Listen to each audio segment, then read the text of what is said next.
Vote যাতে সুন্দরভাবে সুষ্ঠুভাবে হয়।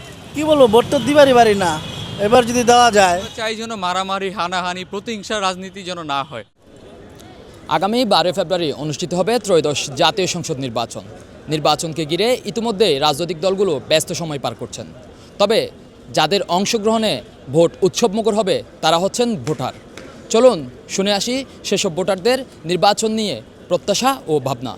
আগামী নির্বাচন আমরা দেখতে চাই সুষ্ঠু, সঠিক এবং একদল আরেক দল যাতে একের প্রতি আরেকজন কাদা ছোড়াছড়ি না করে সবাই সঠিকভাবে ভোট কেন্দ্রে গিয়ে কোনো ধরনের ঝামেলা না পোহায়ে সঠিকভাবে নির্বিঘ্নে ভোট দিতে পারে এবং সঠিকভাবে দেশ পরিচালনার দায়িত্ব নিতে পারে।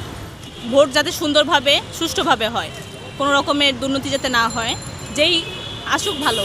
জায়জামালা তো হবেই, ঠিক আছে, এটা তো জায়জামালার দেশই। প্রত্যাশা কি আপনার? জায়জামালা ছাড়া তো নির্বাচন হইবই না। তারপরে আপনাদের প্রত্যাশা কি? আমাদের প্রত্যাশা কি, আমরা তো যে সুষ্ঠু নির্বাচন, যাতে ভোট চুরি না হয়। কিন্তু এটা তো চোরের দেশ, ভোট চুরি তো হইবই। কি বলবো, ভোট তো দিবারই পারি না, এবার যদি দেওয়া যায়। আমরা চাই যেন মারামারি, হানাহানি, প্রতিহিংসা রাজনীতি যেন না হয়।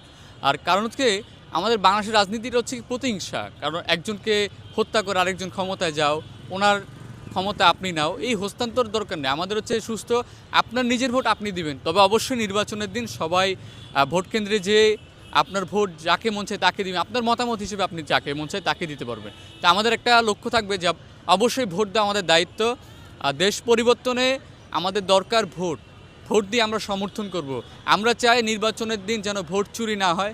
আমরা চাই যেন নির্বাচনটা প্রকাশ্যে দেখানোর জন্য কে কাকে বেশি ভালোবাসে, কারো সমর্থন করছে।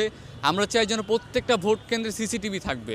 সিসিটিভির মাধ্যমে এটা জবাবদিহিতা করবে। যেহেতু আমি একজন বাংলাদেশের শিক্ষার্থী, আমি একজন জনগণ, আমারও একটা অধিকার আছে যে আমি দেখতে পারবো যে কে নির্বাচনে যাচ্ছে বা ভোট চুরি হচ্ছে কিনা। প্রশাসন যেন কোনো চাটুরিতা না করে। বিপ্লবের পরবর্তী সময়ে যে রাজনৈতিক দলগুলো রয়েছেন তারা সবাই চায় যে বাংলাদেশে একটি সুষ্ঠু পরিবেশ থাকুক, একটি আইনের শাসন থাকুক।